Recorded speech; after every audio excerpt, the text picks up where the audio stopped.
What is the model? What is the model that we prefer? What is the ideal society that we tell you is going to be beneficial for both? We give you the example of Qaid Azam. We give you the example of a man who had everything. He had money, he had social capital, he had financial capital. He could have been living in Britain, he could be working as a barrister over there, but he chose to come back to Pakistan to help the people, who to help the vulnerable, to help the marginalized communities. This is the idea that we propose. We're not going to pass any law, etc., for it, but this is the policy that we prefer. We prefer people willing to sacrifice their own lives for Pakistan. Now, by the immediate community, what do we mean?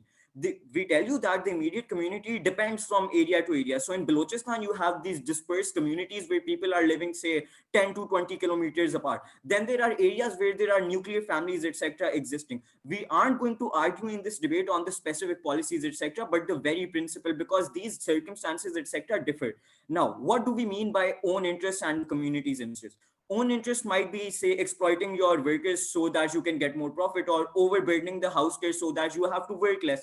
Or it could be less severe own interest, such as, say, buying the last piece of chocolate and not sharing it with my friend. All of these are examples of own interest being prioritized over the interests of other people, prioritized over the interests of the community. This is what we're against. Now, we tell you that we have essentially two lines of arguments: how the personal benefits are also going to the communal benefits are going to lead to personal benefits as a whole.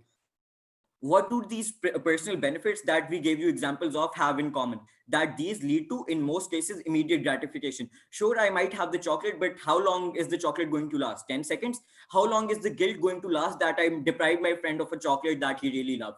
Say 1 day, 2 day. We tell you that by prioritizing communal benefits, you might show, in our worst case scenario, you might be deprived of immediate gratification, but you're getting a long-term benefit that is going to benefit you and your community.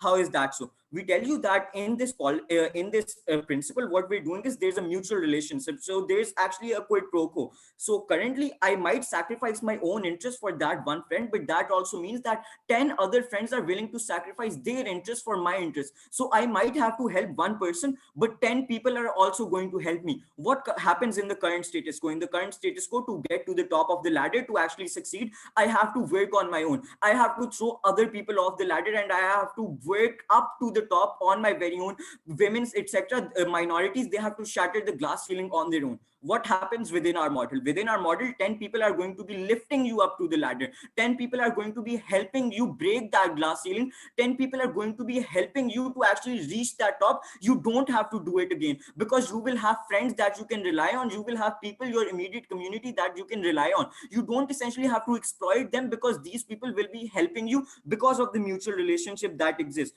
These people won't be undermining you, but will be working for your benefit as well. So sure, you might give up something, you might give up something that you treasure, but those people might also be willing to give up something that they treasure, just for you, just so that you can succeed. Now, we tell you that examples of this could be that a person living in UK, say a Muslim born in the UK, he might have a good reputation among his community, among his own community, where he is living in a group of immigrants, etc. Sure, he might have a good community over there, but we tell you that he should build a better image for his other people, for his community, etc., to actually benefit them as well. Build a better image in front of the foreigners, telling them that these people are good. What that basically means is that you're promoting your community as a whole. So if that works, even in the worst case, if we tell you that even if the image of this community gets 1% better, we're okay with that, because it's still better than what's happening in the current case.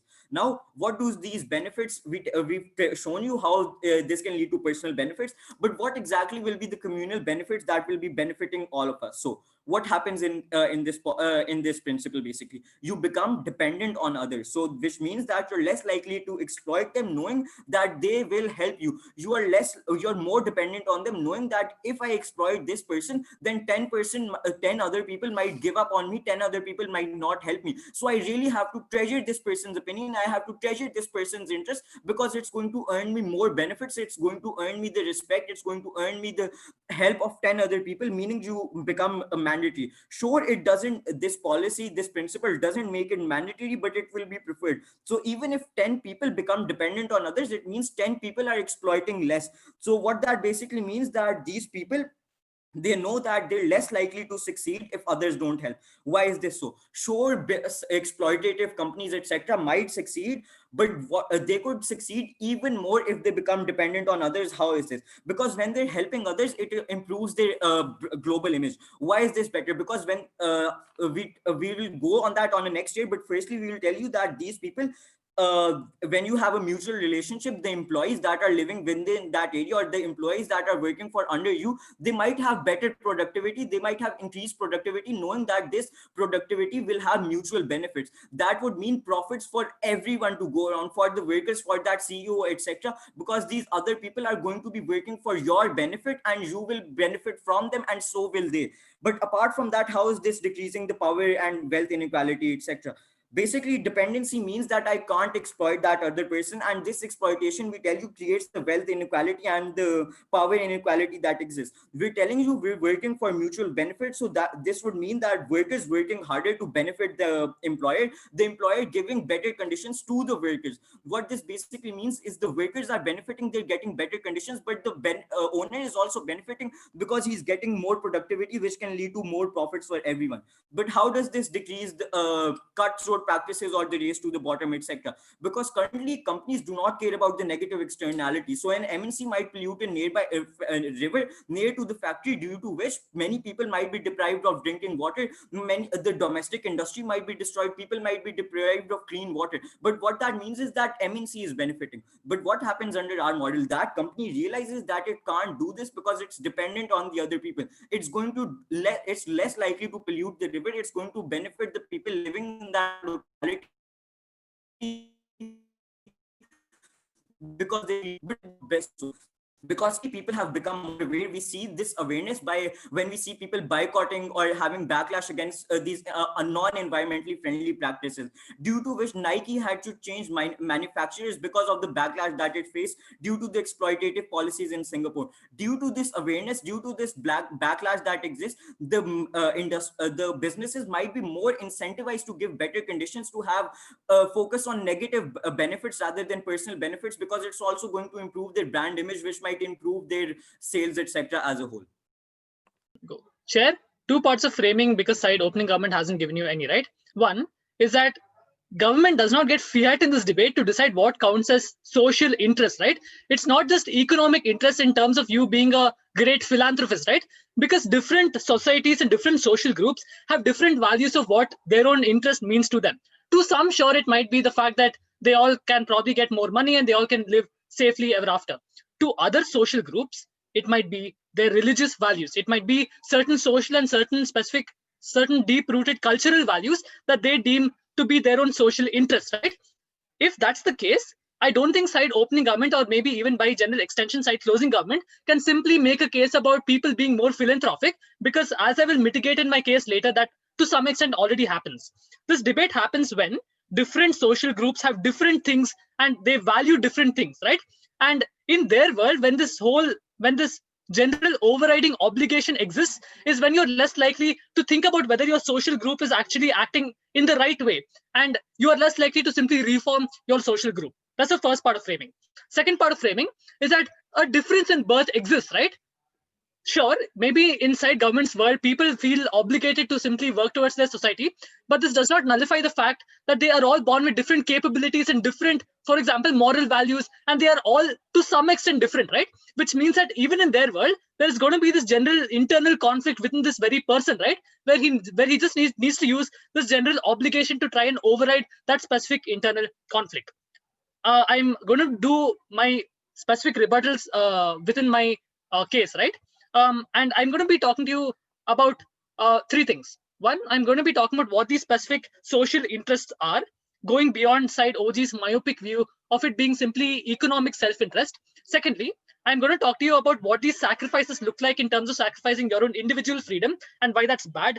Thirdly, I'm going to compare this to the status quo that we live in, where people to some extent are already people to some extent already want to work towards their social groups, but not at an overriding expense of their own individual freedom. And lastly, some weighing. Firstly, what are the general communal interests that we're talking about within status quo, right? Firstly, we say that the self-interest of groups, sure, is probably to some extent economic self-interest, but not limited to economic self-interest. Two overriding interests that most social groups and most in-groups have. One is the growth of their social group and the general addition of members to their social group to make them stronger. You see this being manifested by various religious groups striving for things like proselytization, simply because they see strength in numbers, right? So therefore, growth of that group base is a very important priority. But the second and most important thing is the general adherence to the values that the group has simply decided are the most valuable, right? This is the reason, and like note that this is true simply because social groups need to have like a unified set of values, right? And simply and like this is the case because if members individually deviate from the sort of like joint value that a social group has, it becomes weaker and it becomes probably less strong, right? Therefore, these are the general and most important imperatives of a social group. Next, what are these sacrifices that a person makes with regards to their individual freedom, and why are they bad, right? Look, if government wants to talk about excessive philanthropy, right? About the fact that people will now be people will now donate to say their social groups and all that. We say that already happens in status quo, right? It's not like people are utility monsters that want to eat every single chocolate that they want. The point at which you have sufficient number of chocolates, one more additional chocolate does not give you as much utility as it would to a poor person. This is why you see rich people being philanthropists in the first place, right? There is no social free for all anyway. But let's talk about conformity, because this is really, really important. We say that the point at which you have an overriding obligation to be excessively to basically strive towards contributing towards your own social group, you become more of a specific conformist. Why? Because as I said, social groups, in order to function, need a shared set of values, because anyone who looks away from that set of values, anyone who tries to argue against that set of values is a threat, because that person can probably make other people less convinced in that social group's cause. And the reason you see things like the rise of nationalism is because things like the rise of far-right nationalism, the way in which people, for example, in the US mobilize against people like immigrants, is simply because of this quote-unquote overriding social obligation that people see, right? The people have a sort of need to form a group and to fight for something, right?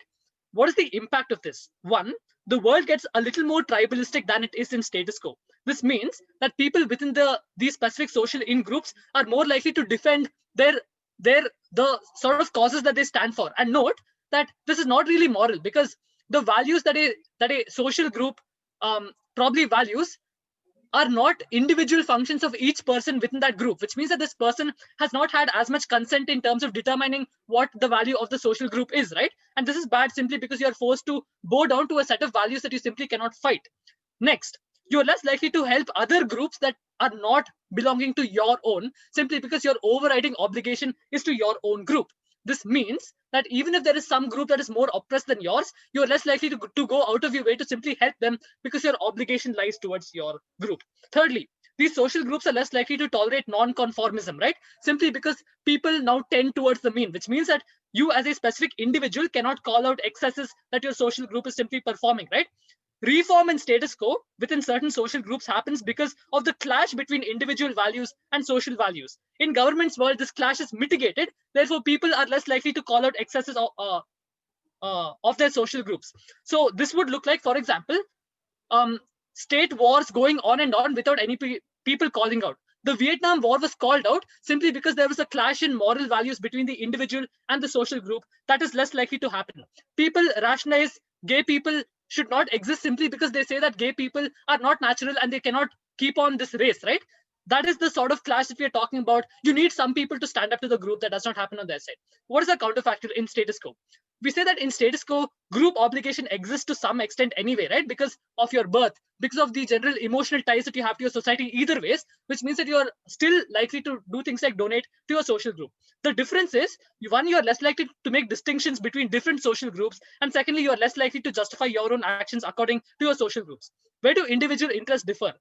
The sort of jobs you do because you're differently able will now be made uniform, right? Which is a generally inaccessible standard, which means that you are forced to simply conform. Secondly, your moral values in status quo are not only molded by your immediate society, but now you're more likely to keep them subdued. Is individual interest unburdened? No. because social feedback keeps people in line. We don't have a social free for all because the social contract exists. You don't do bad things to people because you're scared that those people will do those things back to you in the future. This is why government's world is not feasible. The weighing is, will you be totally self-interested? No, because some degree of check mechanism exists. But do social groups become conformist? Yes, they do, and that is the harm we are proud to oppose. Notice how their characterization of immediate communities was very distorted, because they only limited it to, for example, a religious group, or like something that you relate to, for example, your race, etc. We never restricted this debate to only having immediate community as your religion, etc. specifically. We told you that we feel that immediate communities can be like, one person can be part of multiple different communities. That can be your geographical location, for example, your social group, etc., and it can also be your religion, etc. We never limited that. They're trying to limit this debate. We don't feel that's fair on their part. But more importantly, they talked about multiple different things which we'll deal with in our entire case. They first talked about how your social group isn't really growing because you're conforming to one ideas, and you're essentially conforming to bad ideas. And they multiple arguments were based on this specific premise. We feel that the premise is entirely flawed, because what was their main premise they were arguing upon? They were arguing upon the premise that that all communities are bad in nature and that their moral values differ from each other. We feel that premise is morally abhorrent and doesn't really stand in the realistic world. Why so? There are multiple reasons. One, we feel that all communities aren't really bad because people just want to survive, etc. in society. What do we mean by this? So, for example, in societies like America, etc., black people just want to live their normal lives, etc., and only want to specifically survive. We feel that's the case for majority of these races. We feel that once they characterize these people as bad in nature or having a certain set of moral values that clash with each other, we don't really feel that's the case. But even if we buy their characterization of that specific of those specific groups, etc., we still feel that it's okay for us to do so. There are a number of reasons as to why that's so. We feel that even if a specific person is sacrificing is conformist in nature, like they characterize, that's better off because other communities are also acting in the same way. Why is that important? This means that exploitation of other communities is now less likely to happen. Why is this so? We feel in society multiple different social groups are essentially much more higher or have a hierarchy. So what do we mean by this? We feel that male are on a higher pedestal than women in society, etc. We feel once that's the specific case, we feel it's extremely important for these people to actually take care of your own society. That's extremely important because now you're ensuring that your society isn't worse off. Even if they're taking care of their own society, they can still take care of other social groups, etc. We don't feel that they're going to be turning tribalistic in nature, but the entire case was premised upon the fact that these specific groups are bad in nature. We don't really feel that's the case. But in one important thing to note here, they talked about how people are essentially different to each other, so they have different capabilities or are differently able. We feel sure, but we don't really know what's the impact. But however, one major benefit on that we have on our part is that these people are actively going to be helping each other, and this is where they mischaracterize our entire case. They said that this is specifically going to be limited to economic benefits. We feel no, these can be broadened to multiple different benefits. For example, social benefits such as social justice movement, etc. But one important thing that they talked about, how you're conforming to a certain set of moral values and you're not calling out injustices within your group. We feel that's not really fair for them to argue, right? Why so? Because we feel that these people, even though they have a strong obligation to sacrifice their own interests for the interests of their community, it does not mean that they're going to not follow the interests of their own. It just means that they're going to prefer them in this world. So this means that people aren't going to be completely ignorant of their own feelings. It just means that they're going to weigh the interests of the community much more and have a strong obligations towards the community. Why is this important? Our entire first speaker case was based on this premise, because how it helps the community in the longer term as to how they're essentially better human beings, and how they're not going to feel guilty and being better human beings on an individualistic level. But society is much better off because you're not exploiting them, and society and society functions in a much more comprehensive manner. We feel that's extremely important, and we don't really feel it's fair for them to argue. Then they had this entire idea as to how philanthropists, etc., already exist, and they're helping much other people, etc., and that these people aren't going to be helping oppressed people. We feel that's not really the case. Why so? Because these people, these societies who are already oppressed in the current world are oppressed because of structural reasons. People don't really like these societies, etc., or want to clamp down upon these societies. We see that in the current scenario where white people already clamp down upon essentially black, and there's a narrative that Muslims, etc., are bad in nature and should be avoided. We feel once that's the case, it's much easier for your community to respond to these specific things, etc. We don't really feel that you're making much more of a change, even if you consider the minor benefit that you have, that these philanthropists won't really help other communities. We don't really feel enough people exist to make a significant enough change. What will happen in our model? We feel in the current scenario, immediate communities are often in clash with each other, and this follows and adds depth to our own case. We feel in historical precedents, the communities often fought with each other. We feel that if when they fought with each other, ensures that your community is weaker on a much larger scale. We see Muslims fighting each other every day. We see other countries, etc., or Christians, etc., arguing with each other. This means that your entire community is harmed because you have discord within your own society. We feel once that's the case, you can't really actively go out and make sure that your community or a social group is better in the status quo. We feel that's extremely important, and that doesn't happen in their model, which is an exclusive benefit we have on our side. But if Muslim communities don't help a Christian community, and their essentially community help him, we feel that's not limited to like religion, etc. That can be geographical, etc. We feel this is extremely important, because then you're helping all sorts of people, and we already characterize that these immediate communities don't really have to be in the same way. But adding depth to our own case, we feel we already have historical precedents about how people exploited other communities, etc. We feel that's not going to be the case. How so? Because these people care about their own community. We feel that companies won't really start polluting the environment because they care about the environment, etc. We feel that women will stand up for women. We feel that we have historical examples like Jinnah, who sacrificed his entire career. He could have had a perfectly lavish life in the UK, but he didn't do so. This makes it, and that made a major difference in most of our lives. We feel that's what kinds of people want to be. We feel Jinnah did so willingly, and if more people like him existed in society, there wouldn't be discord within your society. The impacts we have are that your society is much better off, even if you're not helping other societies. These societies can build themselves from within, and they're not going to be tribalistic in nature, and they can still call out. That's why this is not a policy. That's why they have a strong obligation to help people. So that means their moral values are still intact. We feel that's enough of a benefit for us to pass this, for us to prefer a world in which people have a strong obligation to their immediate community rather than have. In 3, 2, 1. The earth is plagued with racism, misogyny, sexism, poverty, famine, natural disasters brought about by climate change, and other forms of structural inequalities and catastrophes. We think that human beings as a collective have been suffering way too much. And we think that what we need the most right now is a norm, is a mindset that makes it more likely for us to alleviate these sufferings, more likely for us to combat these structural problems. What will be our delineation? No, we're not going to talk about philanthropy, so your preemption was wrong.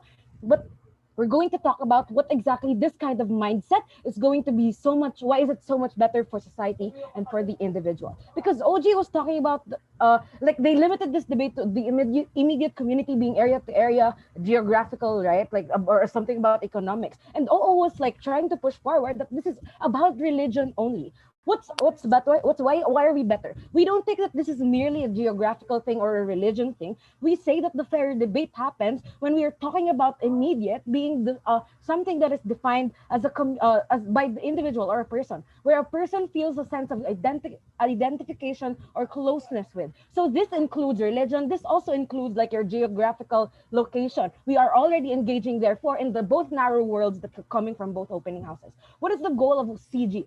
we think that the kind of world that we want is a world where we are more likely to overcome structural barriers, where we're more likely to unify in numbers, where there's so much lesser suffering, right? But even if we don't overcome structural barriers, we fight for the principle that there's value in attempting to fight this at the end of the day. It's something that's never going to happen on opposition side. Few responses before I go to my extensions. First, OO was saying that it makes groups coercive, like proselytization, stuff like that.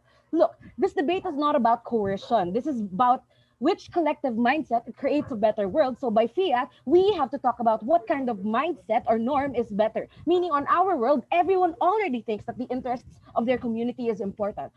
So the shared set of values already exists. No coercion happening there. In their world, everyone thinks that their personal interests are the only priority. So all privileged black people will, with my white friends, don't care about the Black Lives Matter movement because their privilege shields them from these microaggressions. Or a white feminist on their side doesn't care about the interest of a Muslim conservative feminist because they don't think that their interests are important. That's where the debate should exist. Then they talk about how you won't help other groups because of this norm. This is a contradiction, right? Because OO said that they want the individual to prioritize themselves, but on the same breath, they want the individual to shoulder the burden of other groups. So they weren't able to resolve this at all. We think that that contradiction should be taken note of. And then yeah. So I think we already closed like the case for opening opposition. They already fall in this debate. But first argument then, why is it that we're better in combating structural barriers and suffering? Let's do some world building because none of the opening teams were able to do this. What does our world look like?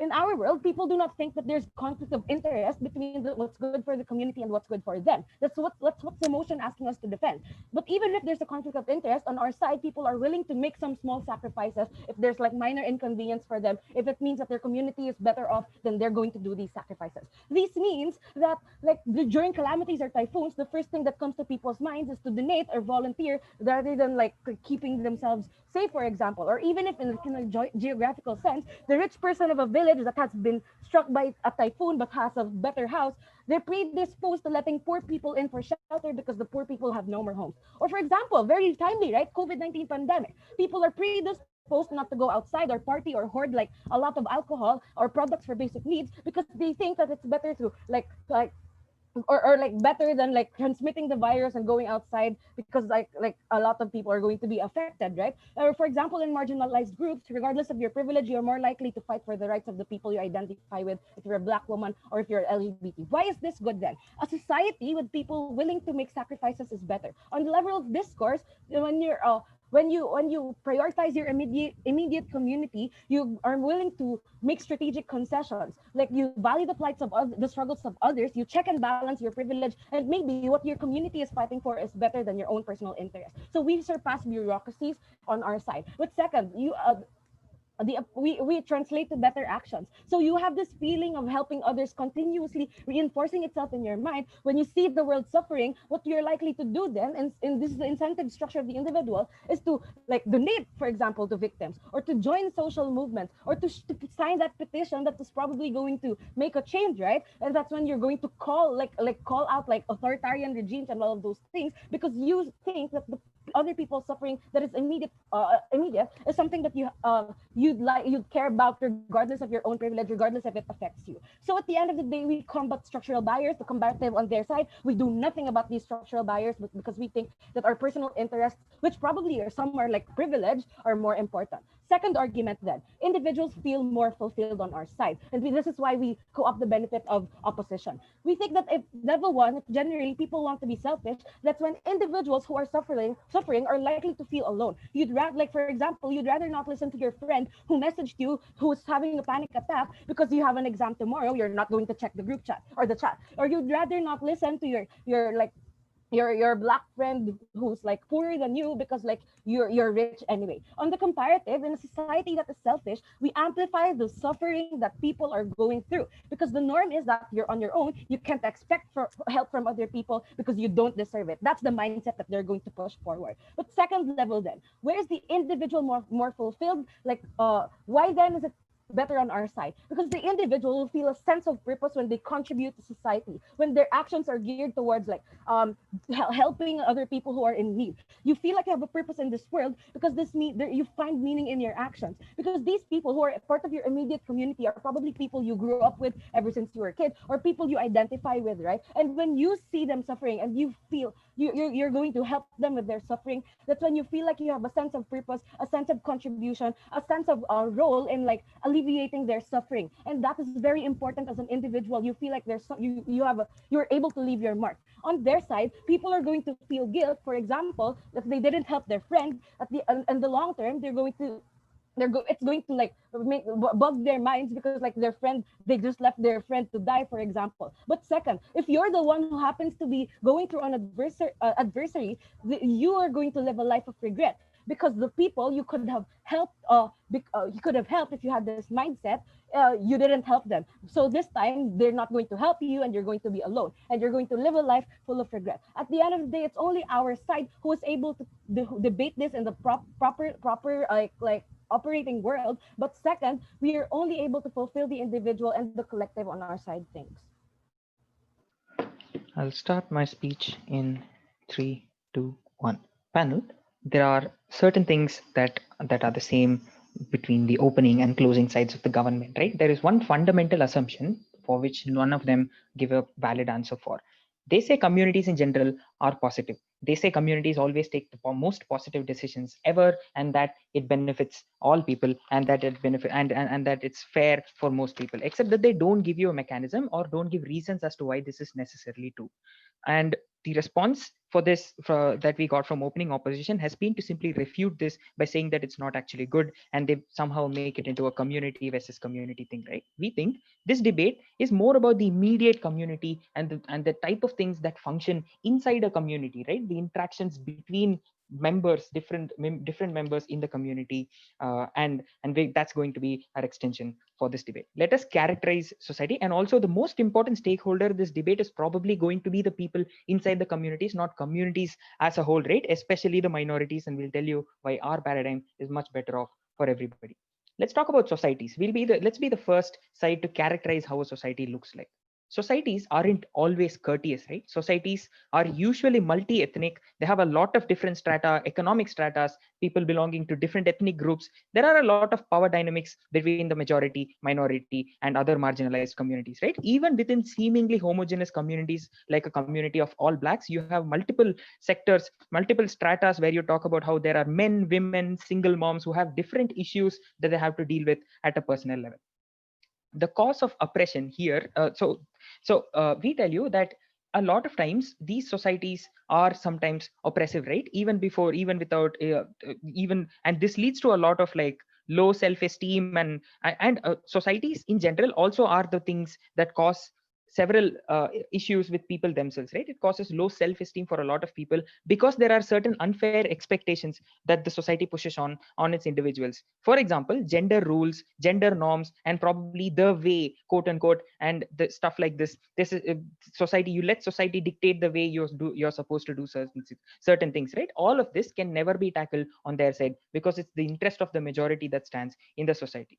Moreover, we also tell you that societies are more often than not very fluent. They're very dynamic. So interactions with one particular society to actually owe something is not principally true. So we tell you that personal interests are more direct, affects you a lot, and it gives us you because you make personal choices all the time, and that's because and we tell you that you owe more of an obligation towards yourself rather than a society that more often than not becomes oppressive through its various norms of like expectations and whatnot. We tell you on a principle level, it's justified to not prioritize the society and to prioritize oneself, and it's principally preferable even to an extent.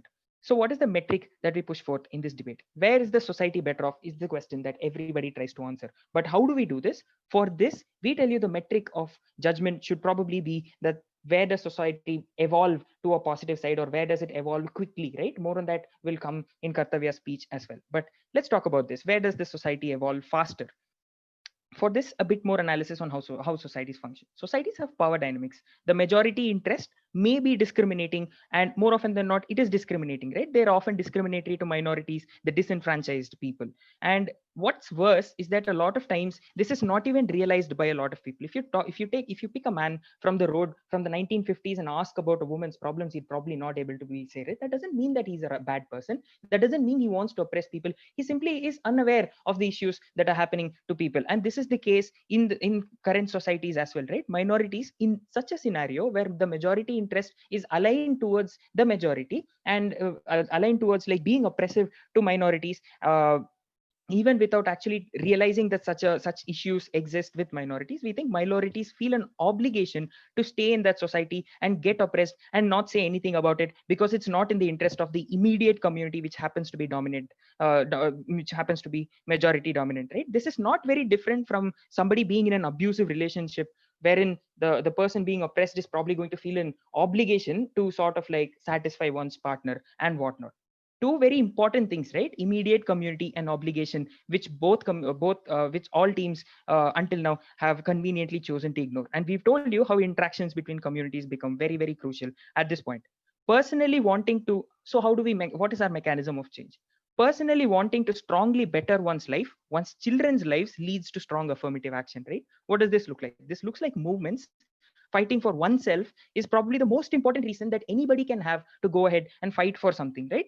And evolution of movements themselves. Let's take the feminist movement. It was predominantly white women dominant, and then other POI. women, I'll take you later. Other communities were added later, right? This evolution would probably not be possible if at all we are only concentrating on immediate communities. Environmental policies. Several communities. If you talk about a community in Beverly Hills, I don't think they think that an entire country called Kiribati is sinking to the ocean floor because of all the emissions that are happening right now, because of the melting of glaciers and whatnot. We think communities in general have to be considerate about about the interests of the constituent members, regardless of whether or not they're minorities or not. So yeah, structural changes also take a lot of time to change, and without personal investment, interest, and a bit of selfishness, it's never going to be possible to sort of push forth for strong change in any matter. Now let's deal with one constructive matter that comes from Before their side, 6. from CG. Oh, I'm sorry. um, yeah, so they talk about oppressive regimes and how communities help to change that, right? Except that they don't talk about majoritarian regimes. In majoritarian regimes, the majority interest tends to lean towards, well, the majority, right? So those communities are never going to change in their paradigm. They also talk about minor sacrifices. We've talked to you at length about how oppression looks, and we don't think these are minor sacrifices, right? CG is, I think, not considerate of a lot of things in general.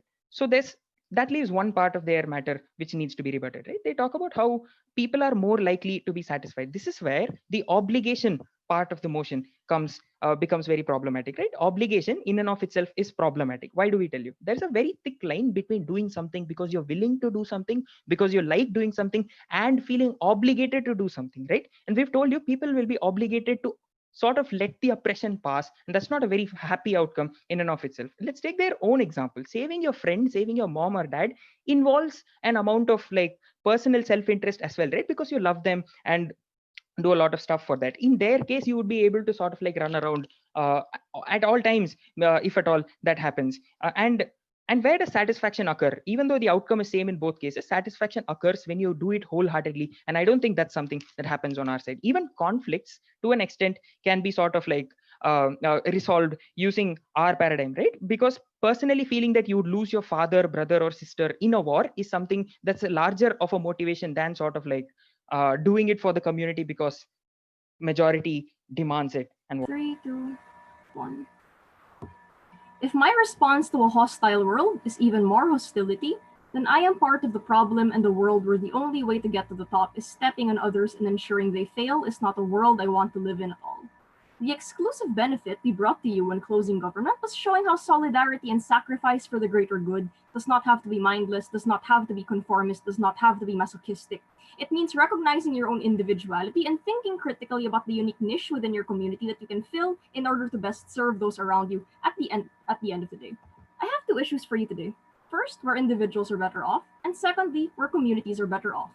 Direct responses are going to be integrated into my analysis of my issues. So, on the first issue about where individuals themselves are better off. First, I'm going to respond to OO.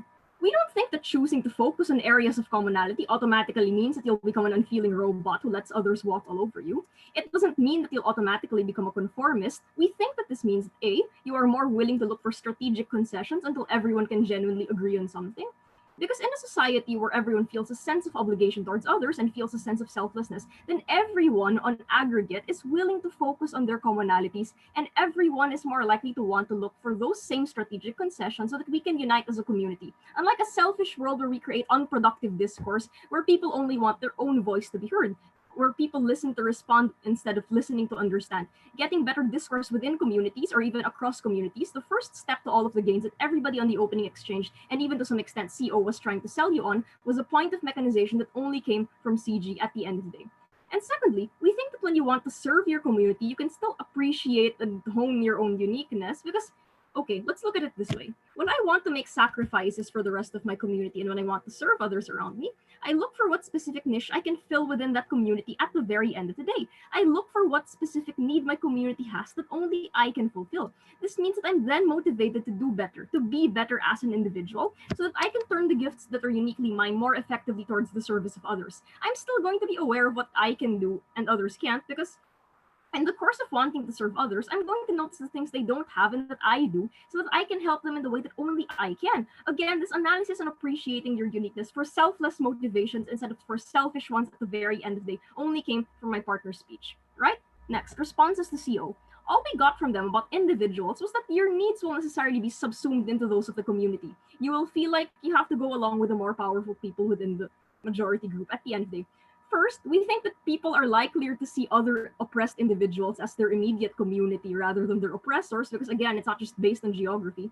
And secondly, in fact, collectivist societies would make this sense of solidarity easier to achieve because instead of folding and conforming to the dominant group for my own survival, I want to speak up for my immediate community, even at risk to myself, for the sake of others like me who are suffering, right? And secondly, this is what I really want to respond to. They say that obligation is problematic. My response then, why is feeling that I have to take care of others around me problematic? What is so problematic about me feeling obligated to make sacrifices for those who need it most? All it means is that I have reached the point where I'm able to arbitrate between my needs and those of others and recognize that sometimes the needs of others come first, even if it inconveniences me or forces me to see beyond my own myopic view of the world, because that sense of obligation is able to let me reach the conclusion that their needs are more important than my feelings or my inconveniences or whatever selfish needs I want to serve, right?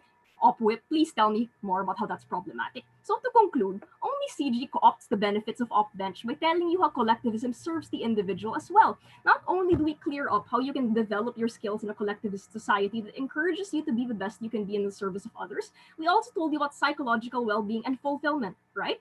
In a selfish world, yes, I'm successful. This is where I'm going to compare. Yes, I'm successful in a selfish role, but all I do is serve myself because it's coming from a place of innate mistrust for others. We think that nobody in opposition was able to tell you about that, right? I'm successful because I believe that others must fail for me to do well. That's the worst case nobody on op engaged with.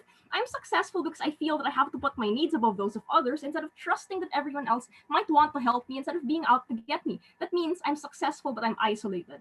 In a selfless world, on the other hand, I'm successful, but instead of trying to accumulate even more for myself, I'm motivated to use that success for the sake of others. That means that I feel like I can count on others as well, and that I feel like I have a support system who's with me in the things I strive for, instead of feeling isolated and like I have to do everything alone. Next, this leads me to my second issue, where communities and even entire societies are better off. To respond to OO, we think again that immediate community can be emotionally and psychologically defined, not just geographically defined. This is something that came up again in CO. If I'm, let's say, a Filipino who lives abroad, then I'm still capable of feeling fellowship with Filipinos in my home country overseas because they are my immediate community, not my racist white Trump supporting neighbors, right? I feel more of an innate sense of solidarity with people in my home country because, again, it's based on what I feel for them. It's based on an emotional and psychological sense of community, right? If I'm an urban poor activist in my own country, then I'm still capable of feeling solidarity with the urban poor all over the world because I feel closest to them since I know their struggles. Knowing their struggles and wanting to work with them instead of trying to lift only myself from poverty is something that only happens in CG's world at the very end of the day. Even if there is going to be internal conflict where you naturally arbitrate between your interests and those of the community, and even if there might be internal conflicts within communities, at least in a world where you're more inclined to sacrifice sacrifice for the community rather than push your own beliefs or needs, then you're also more inclined to focus on areas of commonality rather than areas of divide at the end of the day. Even if we acknowledge tribalism can be a problem, and even if some communities will oppress others, at least we'll have multiple marginalized individuals who are willing to set aside personal selfish agendas in order to speak truth to power at the end of the day. Before 6, sure, if it's still allowed. Yeah, sure. This motion is about the social groups that are closest to you, which means that the sort of groups that are obviously closer to you cannot be mechanized in terms of some random emotional connection. And given that resource allocation is a zero-sum game, you're more likely to fight for the closest group to you, not some random group that you love. Please engage. Consider then that closeness can be emotional and psychological. We don't know why all of you wanted to talk simply about geographical closeness at the end of the day, right? That's literally why activism exists. That's literally why it's so effective. I want to serve my community, whether it's an emotional and psychological community, even if it means having to deal with other people that I personally dislike, right? So to conclude, at the end of the day, what is Op's best case? There might be a sense of unity, but this unity is contingent upon different individuals having the exact same interests all the time. What happens when conflicts arise within that community? People are more likely to allow that fragile unity to shatter and go their own way because they think that the community or the movement is worthless now that it no longer serves them. On our worst case, even if some people might end up getting motivated by shame, might feel coerced, at least we have more individuals who are looking out for them. When you want to sacrifice for the good of your immediate community, it's likely that you will be able to seek out people who are taking care of others to their own detriment, and you will be able to say, you've been overworking yourself, you've done enough, you've taken care of us enough, now let us take care of you. And that only happens because you see beyond yourself. That only happens because you're able to transcend hostility and you don't.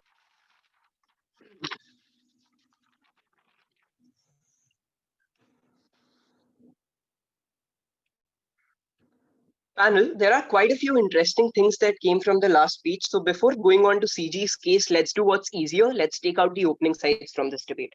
Largely in the opening half, we had this clash on what these communities are and whether what these communities demand from individuals would be good or bad.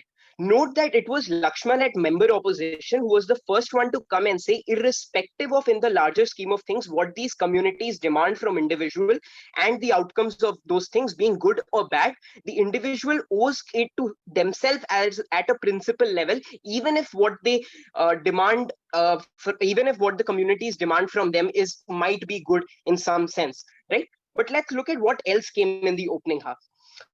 Opening government tells you that, well, the world is a sad place and there are oppressed communities and you need to do great things for your communities, right? But what do they also do? They give you examples of a few people like Jinnah, and probably, like, if you can extend, then Martin Luther and Gandhi and all of those things, who actually in a way exist in our paradigm as well, right? Because these were people who wanted those things for their, not only for their communities but also for their personal gains.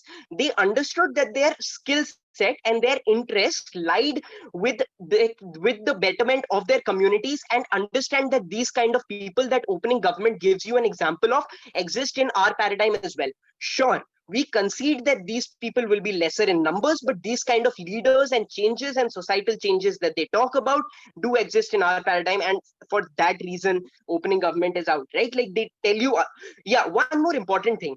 The reason what they give for individuals wanting to do these things for their communities and being happy is that they will get some kind of fame and international recognition, right? We think that's absolutely a feeble response, because it's not possible for, like, obviously everyone to get it, and there is not much incentive for individuals to do that. But I'll come to that later and explain how that's relevant.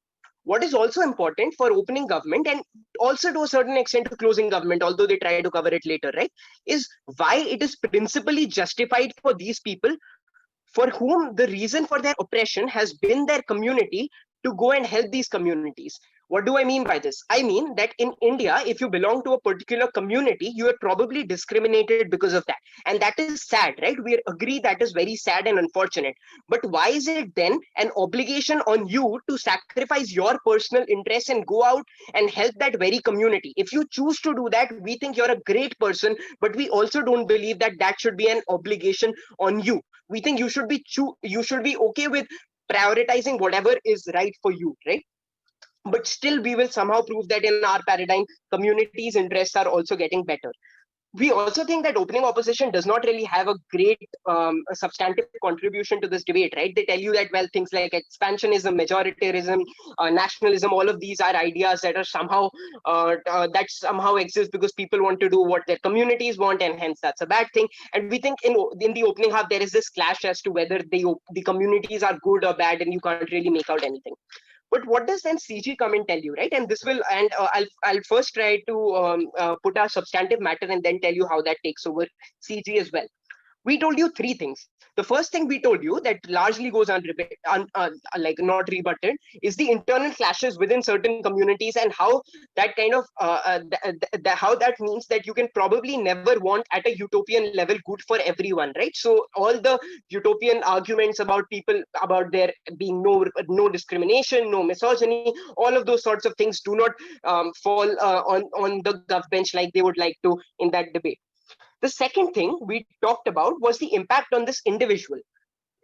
And this largely went ignored before Lakshman brought this in this debate, right? Which I think is kind of strange in this debate, because like that was the stakeholder identified right in the motion.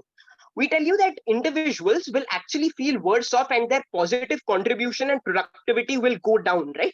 Now understand, when this productivity goes down, any sorts of changes that side government wants to tell you this individual will do actually holds no value. What does closing government tell us? Closing government tells us that, well, individuals will kind of feel nice that they're helping each other, they're helping their friends, and they're I'll take POIs at 5:30. They're helping their friends and they're not letting their friends die, which was a quite an extreme characterization, but okay. Right? We think that, look, when you say that people will now not feel regret is something that doesn't happen in our paradigm, because in our paradigm, people already are born with the feeling that they have to do something that is beneficial for them, right?